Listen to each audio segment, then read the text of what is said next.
नमस्कार दोस्तों, पीसीएस गुरुजी में आपका स्वागत है। दोस्तों आज 26 दिसंबर में कुछ पेपरों में जो खास खबरें आई हैं जो एग्जाम के लिए इंपॉर्टेंट है, उसको हम एक क्विक रिव्यू कर लेंगे। ये इसको करंट अफेयर्स में कह सकते हैं, बट इसके इंप्लीकेशंस बहुत ज्यादा है। इसको जीएस में इस्तेमाल कर सकते हैं या कई आप ऐसे में इस्तेमाल कर सकते हैं। तो 3-4 खबरें हैं जिनको डिटेल में समझेंगे, फटाफट समझ लेते हैं और जैसे एग्जाम में जिस तरह सवाल आए उसको उस अकॉर्डिंग आपको करना होगा। तो थोड़ा सा ये वीडियो एग्जाम पीसीएस के हिसाब से रहेगा, तो इसको पूरा देखिएगा, ये बहुत फायदा आपको होने वाला है। पीएमजीकेवाई, पहले समझते हैं पीएमजीकेवाई क्या चीज होती है। प्रधानमंत्री गरीब कल्याण अन्न योजना, जिसको क्लोज कर दिया गया है, इसको क्लोज कर दिया गया है। देखिए कोरोना आया और 2-3 चीजें आपको यहां पे समझनी पड़ेगी यहां पर, ठीक है। एक है हमारे पास फूड सिक्योरिटी एक्ट 2013। क्या है हमारे पास? देखिए जो सिविल की तैयारी कर रहे हैं उनके लिए खासकर बोल रहा हूं मैं, ध्यान सुनिएगा। फूड सिक्योरिटी एक्ट 2013, जिसके तहत सरकार ने यह बोला था कि भाई इस देश में गरीबों को खाना हम देंगे, हमारी नैतिक जिम्मेदारी है। बहुत ही सस्ता अनाज जो है वो प्रोवाइड कर रहे थे, 2 रुपए 3 रुपए 5 रुपए के हिसाब से कर रहे थे। उसके बीच कोरोना आया। कोरोना ने क्या किया कि लोग बहुत दिक्कत आई, तो सरकार ने अपनी तरफ से कुछ ऐसा कर दिया कि लोगों को घर बैठे हुए फ्री अनाज मिल जाए, जिसको बोला गया पीएमजीकेवाई, ठीक है। जिनके पास राशन कार्ड होता है उनको मिला गया, खाना फ्री में मिलता गया। कुछ को एफएसए के माध्यम से मिलता गया, कुछ को बाकियों को पीएमजीकेवाई के माध्यम से मिलता गया। तो लोगों को ज्यादा खाना मिल रहा था, कभी फ्री मिल रहा था, पैसे से मिल रहा था। 1-1.5 साल से 2 साल से चल रहा था, चलो ठीक है कोई बात नहीं है। लेकिन अब सरकार को लगता है कि बहुत ज्यादा प्रेशर सरकार के ऊपर आ रहा है, बहुत प्रेशर आ रहा है, तो अब थोड़ा सा हल्का किया जाए और जितना कॉस्टिंग है कुछ कम की जाए। कुछ पैसा बहुत खर्चा आ रहा है, तो सरकार ने बोला कि हम पीएमजीकेवाई को खत्म कर देंगे। जो योजना चलाई थी इसमें मुफ्त राशन दिया जा रहा था, उसको खत्म कर देंगे। लेकिन फूड सिक्योरिटी एक्ट के माध्यम से, ये एक्ट है, योजना नहीं है, समझिएगा इस बात को। पीएमजीकेवाई एक योजना थी, सरकार योजना चला सकती है, बंद कर सकती है, कोई दिक्कत नहीं है। लेकिन जब एक्ट बन जाता है तो पार्लियामेंट के माध्यम से ही उसको होता है।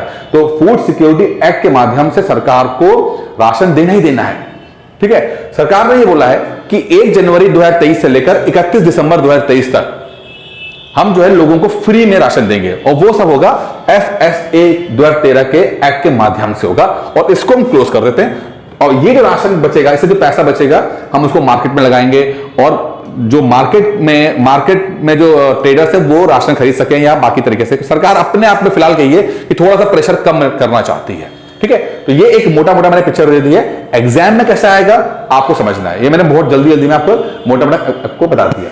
चलिए अब अगली जो खबर है वो ये है, बहुत इंपॉर्टेंट, कि बिहार में कास्ट सेंसस जो है वो होगी बिहार के अंदर। अब ये अपने आप में बहुत इंपॉर्टेंट चीज है, ये बहुत बड़ा पॉलिटिकल मैटर है। कास्ट सेंसस यानी कि खासकर देखिए कि कौन व्यक्ति किस जाति का है।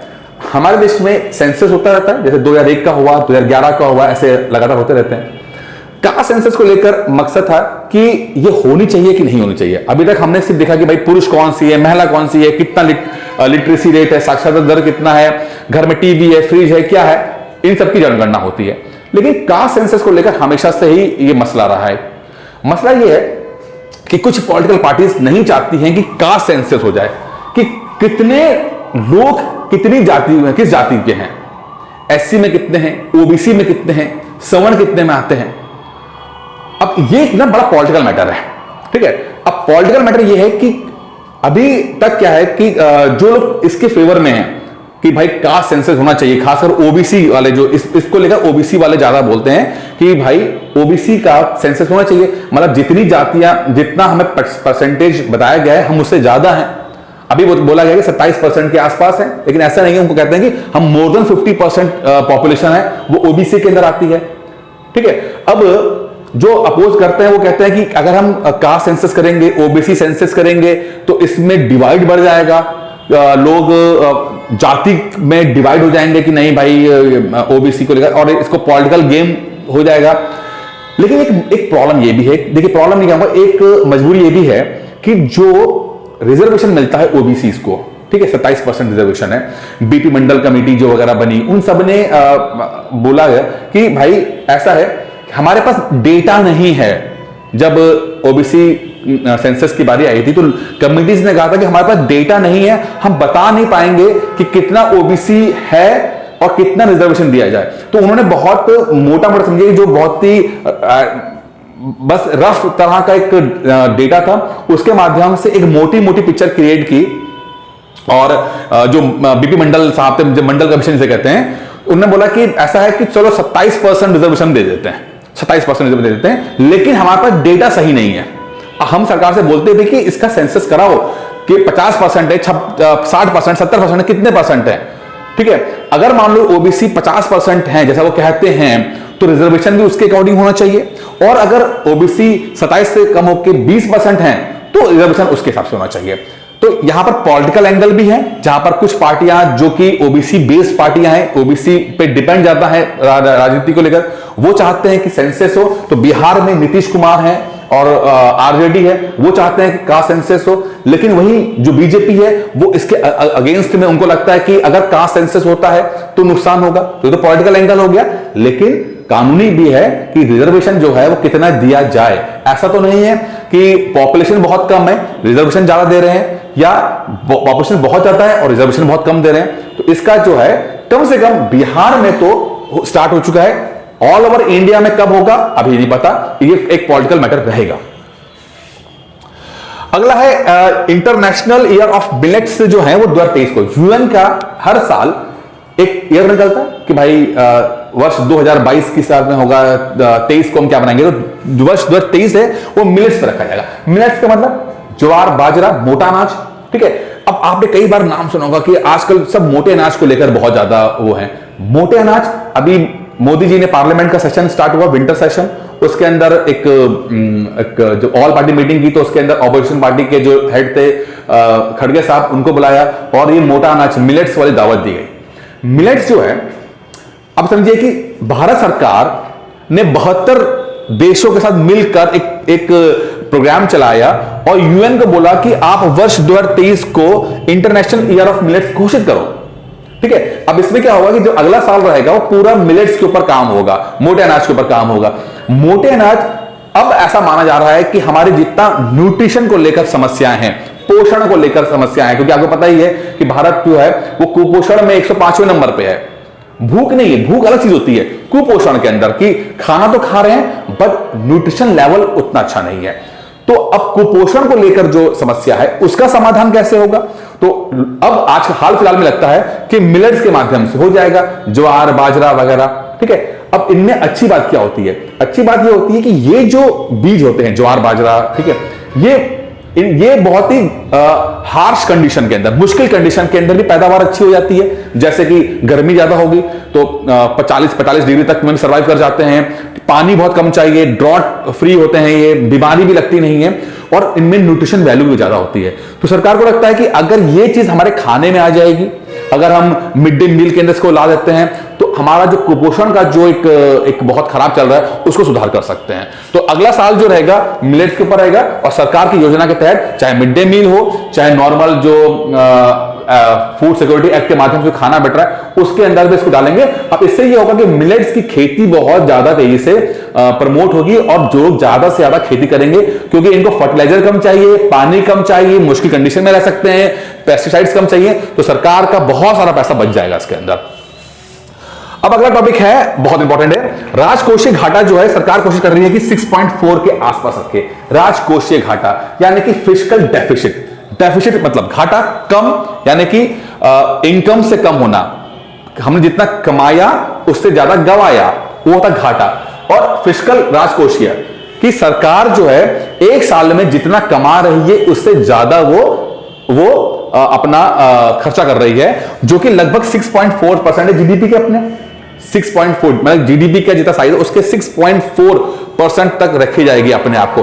और ये घाटा जितना होगा करंट अकाउंट डेफिसिट में आता है वो उतना नुकसान होता है, यानी कि हम ज्यादा से ज्यादा खर्चा कर रहे हैं और कमा कम रहे हैं, ठीक है। सरकार चाहती है, पार्लियामेंट चाहती है कि इस आंकड़े को वो 3% के आसपास रखे, 3% के आसपास रखने की कोशिश ऐसा पार्लियामेंट में बोला गया है। लेकिन इसका एक पॉइंट और भी है, देखिए अगर ये आंकड़ा दिख रहा है तो इसका मतलब ये नहीं है कि हमने ज्यादा इंपोर्ट किया और एक्सपोर्ट किया, वो भी है एक एंगल है, पर और एंगल भी है।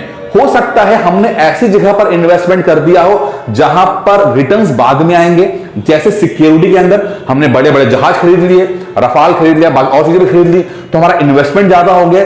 अब इन जहाजों से रिटर्न तो कुछ मिलेगा नहीं, वो तो युद्ध होगा तब देखा जाएगा, लेकिन इन्वेस्टमेंट तो हो चुका है। या जैसे भी हम PMGKY देखा था कि अन्य योजना के तहत सरकार ने कोरोना में सबको खाना दिया, सरकार ने बर्डन लिया अपने ऊपर और लोग दिया क्योंकि वो सोशल जिम्मेदारी थी, ठीक है।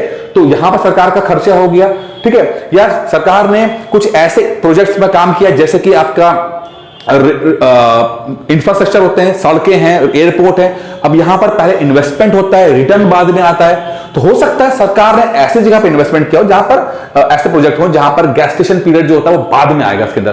तो हमें ओवरऑल पिक्चर देखनी पड़ती है। सरकार की कोशिश रहती है कि हम इसको एक रेंज में रखें, इसको ज्यादा ना बढ़ने दिया जाए। हाल फिलहाल में 6.4% ज्यादा। अगर एग्जाम में करंट का पूछा जाए तो आप कर सकते हैं, और पूछे कि रेंज क्या है, 3% टू 4% के आसपास रखना है। देखिए इसमें यह भी होता है कि अगर ज्यादा खर्चा हो रहा है इसका मतलब है कि हम सोशल सिक्योरिटी भी दे रहे हैं, अपने लोगों को ज्यादा सहूलियत भी दे रहे हैं, ये भी एक एंगल हो सकता है।